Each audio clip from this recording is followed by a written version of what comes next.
હું કોઈ રાજકીય પાર્ટી સાથે જોડાયેલો નથી, પણ તથાગત ગૌતમ બુદ્ધ, સંત કબીર, જ્યોતિબા ફૂલે, ડૉક્ટર બાબા સાહેબ આંબેડકર, પિરિયા સ્વામી, બિરસા મુંડા, માનની કાશીરામ સાહેબ, આ બધા આપણા જે મહામાનવ આપણા સમાજમાં થઈ ગયા એમને મેં વાંચ્યા, એમના વિચારો જાણ્યા.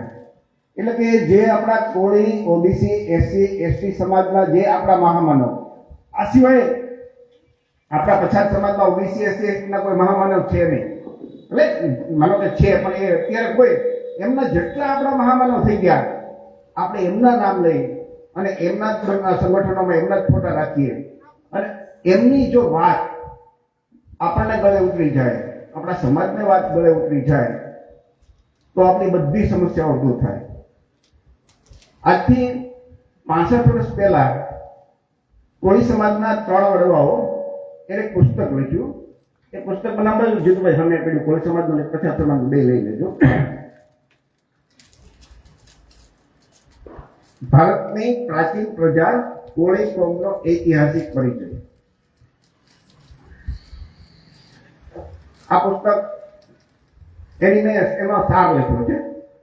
એ લોકોએ જે લખ્યું એ 400 પાનાનું પુસ્તક છે અને એમાંથી એક લખનાર નારાયણભાઈ હરિભાઈ બારિયા, એ મારા બારના બાપા એટલે મારા આકા થાય અને આ વાડીના સ્થાપક નારાયણભાઈ હરિભાઈ બારિયા. બીજા છે બચુભાઈ કાંબર અને ત્રીજા છે મોરજીભાઈ ગોહિલ. 3 થી 4 ચોપડી ભણેલા, આખા ભારતમાંથી 4-5 વર્ષ મહેનત કરી, અભ્યાસ કરી અને એ પુસ્તક લખ્યું. એ પુસ્તકનો સાર આ પુસ્તકમાં મેં લખ્યો. અત્યારે આપણા લોકોને 400 પાનાના પુસ્તક વાંચવા આપીએ તો કોઈ વાંચતા નથી, પણ 70 પાનાનું પુસ્તક હોય તો વાંચી લે. એ પુસ્તકમાં લખ્યું છે કે મૂળ નાગવંશ, એમાંથી શાક્ય, મૌર્ય, કોળી, નંદવંશ, લીછવી, મલ, આ બધા વંશો એ સમયમાં ગૌતમ બુદ્ધના સમયમાં હતા. આપણો મૂળ ધર્મ બૌદ્ધ ધર્મ હતો અને આપણે શાસક સમાજ હતા અને આપણે લોકો સુખી સંપન્ન હતા. આવું 65 વર્ષ પહેલા લખી ગયા. મતલબ આ રબારી થી માંડીને મતલબ દરજી, માળી, કુંભાર, પ્રજાપતિ, ચમાર, વણકર, આ બધી જ્ઞાતિઓ કે વંશ નથી, એ બધા તો ધંધા છે. તો મૂળ જે 14-15 વંશ હતા એ બધા એમ કે એક હતા. એમાં ચોખ્ખું લખ્યું છે કે કોળી, શાક્ય, કુશવાહા, નાગ, આ બધા નાગ વંશમાંથી એમ કે આપણે બધા એક વંશો ઉભા થયા છે, તો આપણે બધા એક જ હતા. એ પુસ્તકમાં લખ્યું છે કે આપણો મૂળ ધર્મ, આપણે ગૌતમ બુદ્ધની જે માનવતાનો જે સમાન સંસ્કૃતિ, એ ધર્મ મુજબ આપણે જીવતા હતા.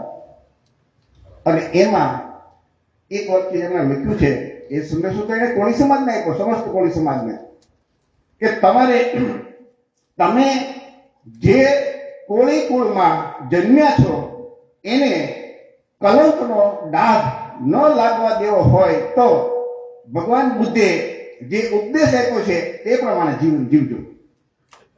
વિચાર કરજો. આ 65 વર્ષ પહેલા લખી ગયા. આપણા લોકોને કોઈને ખબર જ નહોતી. 1951માં અજમેરના કોળી સમાજ ભેગા થયા અને એમને બૌદ્ધ ધર્મની દીક્ષા લીધી. રાહુલ સુરવન છાવરા બૌદ્ધાચાર્ય થઈ ગયા. ડોક્ટર બાબા સાહેબે 1956માં લીધી. એ લોકોએ 1951માં બૌદ્ધ ધર્મની દીક્ષા લીધી હતી કોળી સમાજના લોકોએ. મતલબ એ લોકોને ખબર હતી કે આપણો મૂળ ધર્મ શું છે, આપણી મૂળ સંસ્કૃતિ શું છે. એમાં એમણે એમ લખ્યું કે આપણે મૂળ બૌદ્ધ ધર્મને માનવા વાળા હતા, એટલે આ બ્રાહ્મણોએ એના બ્રાહ્મણ ધર્મમાં આપણને શૂદ્ર જાહેર કર્યા, આપણને ગુલામ બનાવવા માટે આ લખ્યું છે. વિચાર કરજો. ભારતનો ઇતિહાસ જોઈએ તો 5000 વર્ષનો ઇતિહાસ તમે લ્યો ને તો છેલ્લા આપણે 1000 વર્ષથી જ બ્રાહ્મણ ધર્મ આવ્યો. એ પહેલાના 4000 વર્ષ સમાન સંસ્કૃતિ, જે ગૌતમ બુદ્ધની સંસ્કૃતિ, એ જ ધર્મ આવતો હતો. મતલબ કે જ્યારે આપણો મૂળ ધર્મ બૌદ્ધ ધર્મ આપણી પાસે હતો અને આપણું સત્તા હતી, આપણી પાસે રાજ હતું, તો આપણે સુખી હતા. છેલ્લા 1000 વર્ષથી શંકરાચાર્યથી શરૂ થાય, રામાનુજાચાર્ય આવે, માધવાચાર્ય આવે અને નવા જે શૈવ પંથ અને વૈષ્ણવ પંથની સ્થાપના થાય અને બ્રાહ્મણ ધર્મની સ્થાપના થાય છે. 1000 વર્ષથી આ નવા નવા દેવી દેવતાનું એ લોકોએ કાલ્પનિક સર્જન કર્યું અને એની વાર્તાઓ બની અને આપણને જે ગૌતમ બુદ્ધને માનવા વાળા હતા એ તમામને એ અધિકાર વંચિત શૂદ્ર વર્ણના જાહેર કર્યા. અને એ તમે સૌ જાણો છો કે હિન્દુ ધર્મના તમામ ગ્રંથોમાં તમે વિષ્ણુ પુરાણ લ્યો, ભાગવત પુરાણ લ્યો, વાલ્મીકી રામાયણ લ્યો, રામચરિત માનસ લ્યો, ભગવદ્ ગીતા લ્યો, મહાભારત લ્યો, મનુસ્મૃતિ લ્યો, આ તમામમાં ફક્ત બ્રાહ્મણ શ્રેષ્ઠ છે. ક્ષત્રિયનો બીજો નંબર, વૈશ્યનો ત્રીજો નંબર ને શૂદ્રના લોકો, આપણા લોકો જે દેશના લગભગ 85% છે એમની તો કોઈ કિંમત જ નથી, એનો કોઈ સ્થાન જ નથી. તો ગૌતમ બુદ્ધે જે વાત કરી, સંત કબીર, જ્યોતિબા ફૂલે, ડોક્ટર બાબા સાહેબ આંબેડકર, પેરિયાર રામાસ્વામી, આપણે એને આદર્શ માનતા હોય તો એની વાત પણ માનવી પડે ને. એમણે સ્પષ્ટ કીધું, જ્યોતિબા ફૂલે 150 વર્ષ પહેલા, કે એક પણ હિન્દુ ધર્મનું શાસ્ત્ર કે પુસ્તક કોઈ ઈશ્વરે નથી લીધું. અને એ વાત આપણા લોકોને ગળે નથી ઉતરી. એ વાત ડોક્ટર બાબા સાહેબ આંબેડકર કોઈને ગળે ન ઉતરી. હમણાં 6 મહિના પહેલા કે 7 મહિના પહેલા RSS ના વડા મોહન ભાગવતે કીધું કે ભાઈ આ તમામ શાસ્ત્રો છે ને એ ઈશ્વરે નથી લખ્યા, તો બ્રાહ્મણોએ લખ્યા છે. વિચાર કરજો. તો આપણને આપણા લોકોને ગળે ઉતર્યું. ના ના, વાત તો સાચી છે. એમ કે જાતિઓ ઈશ્વરે નથી બનાવી, એ તો પંડિતોએ બનાવી. પંડિત એટલે કે બ્રાહ્મણોએ બનાવી. તો સીધી વાત છે કે પુસ્તકો એમને લખ્યા તો ઈશ્વરે એમણે જ બનાવ્યા હોય. ઈશ્વરને કઈ એના એટલે કોઈને આર્કિયોલોજી વિભાગ પુરાવા નથી મળ્યા. રામકૃષ્ણ, હનુમાન, ગણપતિ આ કોઈને. તો આ લોકોએ જે આપણને કહ્યું કે ધર્મના નામે, જે ભાનુભાઈ વાત કરી, બાબરી સાહેબે વાત કરી કે એ સમસ્યાઓ આપણને દર્શાવી, તો એ લોકો આપણને ગુલામ કરી તો ભાઈ ધર્મના નામે બનાવે છે. પણ આપણા વડવાઓ શું કહી ગયા? બાબા સાહેબે કીધું ને, બાબા સાહેબ આમ આંગળી રાખીને કહી છે. તો એના 2 સંદેશ છે કે તમે સંસદમાં જાઓ, મતલબ કે શાસક બનો. શાસક એટલે કે બ્રાહ્મણ વાણિયાના પક્ષમાં નહીં. એના માટે તો બાબા સાહેબે એક સ્પેશિયલ વાક્ય કીધું છે કે સમાનના ભોગે ગમે એવું પદ હોય, મળતું હોય તો એને ઠુકરાવી દેવું જોઈએ. તો બ્રાહ્મણ વાણિયાના પક્ષમાં આપણા SC ST OBC ના એક પણ વ્યક્તિની ભારતની અંદર અત્યારે વર્તમાન સમયમાં એમ કે હું કહું એમ ચાલે તો એક પણ વ્યક્તિ નથી. એમ કે હાઈકમાન્ડ નથી, માલિક નથી, કંટ્રોલ નથી. તો એનો મતલબ કે આપણું સમાન નથી. અને એ આપણે નજર સામે જોઈએ છીએ કે આપણા OBC SC ST ના વિરોધમાં કાયદાઓ બને છે અને છતાં આપણા લોકો એક શબ્દ બોલી શકતા નથી. એ લોકોને બોલવું હોય તો એમ કહે છે કે અમે નથી બોલી શકતા, અમને તો પક્ષનો વ્હીપ હોય, અમારી મજબૂરી છે, અમે જો બોલીએ તો અમને કાઢી મૂકે, બીજી વખત ટિકિટ ના આપે, આવી એમની મજબૂરી છે. એટલે કાશીરામ સાહેબે કીધું કે આપણે મજબૂર ધારાસભ્યો કે સંસદ સભ્યો નથી જોતા, આપણે મજબૂત જોઈએ છે. અને એ મજબૂત તો કોણ આપશે? VPP વાળા આપશે. ડોક્ટર બાબા સાહેબ આંબેડકરે રાજ લેવાની તો વાત કરી જ છે. જ્યોતિબા ફૂલે વખતે આઝાદી નહોતી, બાબા સાહેબ વખતે આઝાદી આવી ગઈ. પણ બાબા સાહેબે એક બીજો સંદેશ પણ આવ્યો છે કે જ્યાં સુધી તમે આ હિન્દુ એટલે કે બ્રાહ્મણ ધર્મમાં પડ્યા રહેશો ત્યાં સુધી તમે ગણીને કલેક્ટર, DSP કે રાષ્ટ્રપતિ થઈ જશો તો નીચ, નાલાયક, અધમ જાતિના, નીચી જાતિના જ રહેવાના છો. તો શા માટે એમાં રહેવું જોઈએ? અને એ આપણા બાપ દાદાનો ધર્મ નથી. તો જ્યાં સુધી ધાર્મિક ગુલામી નહીં છોડીએ ત્યાં સુધી જાતિવાદ, ભાનુભાઈ કીધું જાતિવાદી આપણી મુખ્ય સમસ્યા. પણ જાતિવાદ તો બ્રાહ્મણ હિન્દુ ધર્મનો પાયો છે. વર્ણ વ્યવસ્થા તમે કાઢી નાખો એ બ્રાહ્મણ હિન્દુ ધર્મમાંથી તો એ ધર્મ ખતમ થઈ જાય. એમાં કઈ રહેતું જ નથી. ટોટલી વર્ણ વ્યવસ્થા ઉપર જે ધર્મ ઉભો છે. અને વર્ણ વ્યવસ્થામાં મને તમને કોઈને ફાયદો નથી. જેમને ફાયદો છે એ તો એનું વખાણ કરવાના છે, પણ જેમને નુકસાન છે એમણે વિચારવું જોઈએ. તો એ સમસ્યા નહીં, હું તો કોઈ સમસ્યાનો ઉપાય, તો બાબા સાહેબ ઉપાય આપીને ગયા છે કે બૌદ્ધ ધર્મ જે સમાન સંસ્કૃતિ છે, માનવ ધર્મ છે, સમાનતા છે. તમે ભારતની અંદર એક પણ બૌદ્ધિસ્ટ વ્યક્તિ આ બ્રાહ્મણવાળીની પાર્ટીમાં ગુલામી કરતો તમને નહીં જોવા મળે. એક પણ બૌદ્ધ ભિક્ષુ બ્રાહ્મણવાળીની પાર્ટીમાં તમને નહીં જોવા મળે. શા માટે? કે એ લોકોને સત્ય ખબર છે. સામાજિક સમસ્યા જે ભાનુભાઈ કીધું કે ધાર્મિક જાતિવાદી, તો જાતિવાદ ખતમ કરવા માટે કે સમાન સંસ્કૃતિ, બૌદ્ધ ધર્મ સિવાય કોઈ ઉપાય જ નથી. રહી વાત સામાજિક પછાતપણું એટલે શું? એ જ થયો. સામાજિક પછાતપણું એટલે કે એક જાતિ ઊંચી, બીજી નીચી, એક એનાથી નીચી, છેલ્લે આવતી નીચી. આને સામાજિક પછાતપણું કહેવાય. મોટા ભાગના 99% લોકોને એ જ ખબર નથી કે સામાજિક પછાતપણું કોને કહેવાય. મંડળ કમિશનનો રિપોર્ટ જ્યારે લખાણો ને ત્યારે એમાં લખ્યું છે કે સામાજિક અને શૈક્ષણિક રીતે જે પછાત હોય ને એમને ઓબીસીમાં લેવા. એમાં આર્થિક વાત નથી લખી ક્યાંય. તો સામાજિક પછાત કોને ગણવા?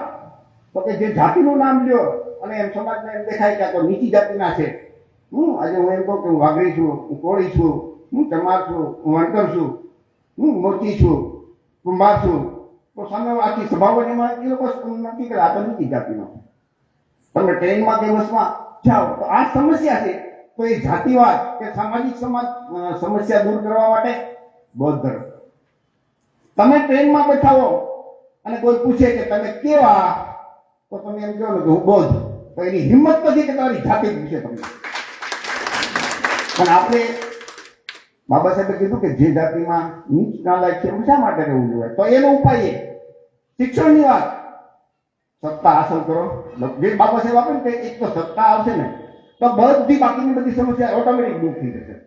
રોજગારની, શિક્ષણની, આરોગ્યની, આજે આપણા પર અન્યાય અત્યાચાર થાય છે, કોઈ સમસ્યા બાકી નહીં. તો સીધી વાત છે કે રસ્તો તો આપણા પૂર્વજો બતાવીને ગયા છે, આપણે ચાલવાનું છે આપણે. અને કાંશીરામ સાહેબે તો સત્તા ઉપર ખૂબ ડોક્ટર બાબા સાહેબ આંબેડકર વધારે જીવાની. બાકી જો એ બૌદ્ધ ધર્મની દીક્ષા છે ને 14 ઓક્ટોબર 1956 ત્યાર પછી 4 અઠવાડિયે 5 અઠવાડિયા માણી જીવ્યા. એ લોકો 10 વર્ષ જીવ્યા હોત ને તો આખું ભારત બૌદ્ધમય કરી નાખ્યું હતું.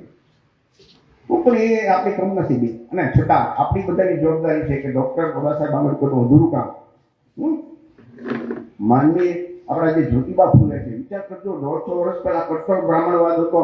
એ વખતે એને ગુલામગીરીમાં જે લખ્યું છે તમે વાંચો તો ખરા. એને ઈશ્વરની બધા ઈશ્વરના અવતારોની ઝાટકને અંદર ધોઈ નાખ્યા છે. ત્યાં બધી વાર્તાઓ છે. એ વખતે કેવી રીતે ઓબીસી છે, ઓબીસી છે, એસટી નથી. પેરિયા રામાસ્વામી ઓબીસી છે. અને અત્યારે વર્તમાન સમયમાં ભારતની અંદર ઓબીસીના કદ્દાવર નેતાઓ સ્વામી પ્રસાદ મૌર્ય જે મંત્રી હતા એ બોલે છે ખુલ્લે કે ભાઈ આ બધા શાસ્ત્રોમાં અમારા વિશે આવું લખેલું હોય તો અમે એને શા માટે સ્વીકારી શકીએ? એ કોઈ ધર્મનો એના વિરોધ નથી કરતા, પણ તમે આવું લખ્યું છે અને એમ તમે એને સ્વીકારી લે. શા માટે? એ રીતે બિહારના જે ચંદ્રશેખર છે મંત્રી, એ ખુલ્લેઆમ બોલે છે. તામિલનાડુના મુખ્યમંત્રી સ્ટાલિન ખુલ્લેઆમ બોલે છે. એનો દીકરોએ તો ખુલ્લું કીધું કે જેમ ડેન્ગ્યુ અને મેલેરિયા એનો વિરોધ કરવાથી ખતમ ન થાય, એનો તમે વિરોધ કરો કે ભાઈ ડેન્ગ્યુ, હું બહુ વિરોધ કરું છું તો ડેન્ગ્યુ જાય. આપણે કોરોનાનો વિરોધ કરીએ, કોરોના જાય ન જાય તો એનું કરું દવા લેવી પડે, એની રસી મુકાવવી પડે. એટલે એના સ્ટાલિનના ઉદયનિધિએ કીધું કે સનાતનને ખતમ કરવો પડે, એનો વિરોધ ન કરાય. એ તો મુખ્યમંત્રીનો દીકરો છે, રાજકીય પાર્ટી ચલાવે પણ ડરતા નથી. એનું કારણ કે સમસ્યાનું મૂળ જડ તો એ છે. ઉત્તર પ્રદેશની અંદર તમે જુઓ તો એની સરકાર શું કહે છે કે ભાઈ જે અમારી સરકાર આવશે તો અમે અયોધ્યા મુફત રામ મંદિર દર્શન કરવા લઈ જશું. એની સામે બિહારની અંદર ઓબીસીની સરકાર છે તો એમ કહે કે અમારી સરકાર છે તો અમે જે અનામત પેલા જે 50% હતી સીધી 75% કરી નાખી. વિચાર કરજો. આપણા મનમાં 2024ની ચૂંટણી ટોટલી રામ મંદિર ઉપર લડાવવાની છે, એની તૈયારી અત્યારથી થઈ ગઈ છે. એમાં બધા તો આપણા સમાજને આપણે જગાડવાનો છે કે આપણે રામ મંદિર જોઈએ છે, એ જાતિ આધારિત વસ્તી ગણતરી જોઈએ છે. જે બિહારમાં જાતિ આધારિત સર્વે થાય ગુજરાતમાં કેમ ન થાય? તો ગુજરાતની અંદર ઓબીસીની 65% વસ્તી થાય તો ગુજરાતમાં આપણે 65% ભાગ માંગીએ અને 65% આપણને ભાગ ન આપવો પડે એટલે આ લોકો નથી કરાવતા. તો આપણા હક અને અધિકાર નથી મળતા, આપણે જાતિવાદ ખતમ નથી થતો, આપણને શિક્ષણ સારું નથી મળતું, આપણને આરોગ્ય સારું નથી મળતું.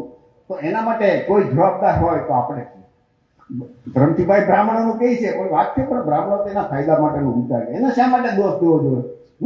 કોઈ પણ સમાજ એના ફાયદાનું વિચારે. સવાલ એ છે કે આપણે આપણા ફાયદાનું કેમ નથી વિચારતા? આપણે આપણા ઉપર આપણે કોઈ એક આંગળી કીધી તો આપણી પણ 4 આંગળી આવે કે આપણે આપણા ઓબીસી એસસી એસટી સમાજના કે તમે લોકો જે પક્ષોમાં કામ કરો છો તો તમે તમારા બાળકોનું ભવિષ્ય ખરાબ કરો છો.